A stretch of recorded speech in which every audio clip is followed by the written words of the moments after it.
জীবন যুদ্ধে জিততে গেলে ব্যালেন্স, সমতার খুব প্রয়োজন। যেমন প্রতি বছর 6টা ঋতু আসে, গ্রীষ্ম, বর্ষা, শরৎ, হেমন্ত, শীত, বসন্ত।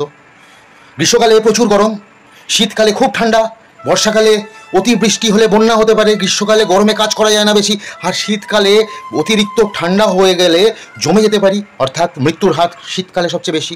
কিন্তু এর মধ্যে দিয়ে পেরাতে পেরাতে আমরা আমাদের জীবন যাপনটাকে এর মধ্যে ধাঁচে ঢেলে দিয়েছি।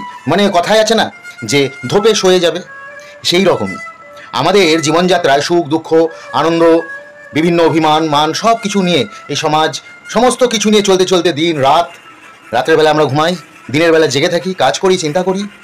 সেরকমই রাত্রেবেলা আমাদের সাবকনসিয়াস মাইন্ডের স্বপ্ন ভেসে আসে।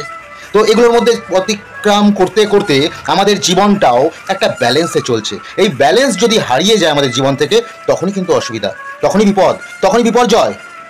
যখন আমরা মানাতে পারি না কোনো পরিস্থিতি, তখন কি করি? আমরা পালিয়ে যাই ওই পরিস্থিতি থেকে অন্য জায়গায়, আবার সেখানে না মানাতে পারলে আবার পালিয়ে যাই অন্য জায়গায়। অর্থাৎ এরকমভাবে পালিয়ে পালিয়ে কি বাঁচা যায়? তার থেকে প্রত্যেকটা পরিস্থিতির মধ্যেই আমি যদি নিজেকে ব্যালেন্স করে নিতে পারি, মানে ভারসাম্য করে নিতে পারি, প্রত্যেকটা মানুষের মধ্যেই যদি নিজের একটা জায়গা তৈরি করে নিতে পারি, যে খারাপ ভালো এইগুলো বিবেচনা না করে আমরা সেই মানুষের মনের মধ্যে জায়গা তৈরি করতে পারি। অর্থাৎ আমি আমাকে ব্যালেন্স করে প্রত্যেকটা পরিস্থিতিতে পাহাড়ের মতন, সমুদ্রের মতন, আনন্দে আনন্দের মতন, দুঃখে দুঃখের মতন, এইভাবে জীবনটাকে একের পর এক যদি আমরা ব্যালেন্স করে চলতে পারি, জয় নিশ্চিত আমাদের জন্যই তো এটা। কিন্তু আমরা জিততে পারি না কেন, আমরা এগাতে পারি না কেন? আমাদের জীবন থেকে ব্যালেন্সটাকে আমরা মুছে ফেলি, আমরা আমাদের মতন করে চলতে চাই। আমরা গরমে যদি কেউ সূর্যের রোদে, অতিরিক্ত রোদে কোদাল নিয়ে খালি মাঠে কুপিয়ে যায়, সানস্ট্রোক তো হবেই জল খেলে, তারপরে হবে না? কাজেই তোমাকে সানস্ট্রোক থেকে বাঁচতে ছায়া ব্যবহার করতে হবে, টুপি পরো, তারপরে মাঠে কাজ করো। বেশি ক্লান্ত হয়ে যাচ্ছ, ছায়ায় বসো, একটু দেরি করে জল খাও। নিয়মগুলো যদি মানে, সেই মানুষটা কাজও করবে, বেঁচেও থাকবে।